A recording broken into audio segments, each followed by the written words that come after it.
Bristol County, Rhode Island residents probably don't even think about this anymore, but the fact is their drinking water tastes a whole lot better today than it did several decades back because of a pipeline under Narragansett Bay that brings Scituate Reservoir water to their water system. The system began operation in the late 1990s, but its planning process began 29 years ago today, August 3rd, 1983, as we see now on Flashback.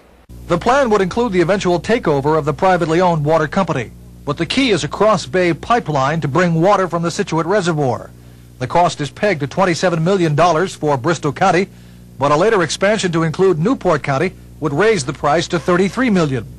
Despite the cost, however, the governor has committed the state's support for the plan. There's nothing more essential, basic in life than having good, clean, and adequate supply of water.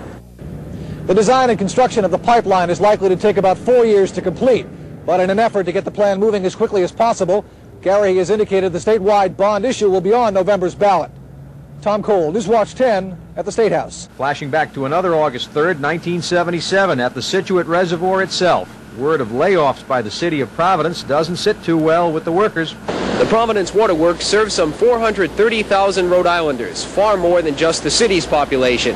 Union workers say it takes 7 men to run at any one time. With the layoffs, there will be exactly 7 left to run it. No one extra to cover days off, sick time, or vacations. That same day, a strike of garbage collectors had just ended in Providence, but as you can see, the crews were nowhere near caught up. Piling up garbage in the hot summer season. Isn't that lovely? Providence officials had to deal with city employee strikes a lot in the late 70s and early 80s. As for the Cross Bay Pipeline, it never did get extended to Newport County, and the Bristol County Water Authority was never merged into the Providence Water Supply Board. It still exists today as an independent agency.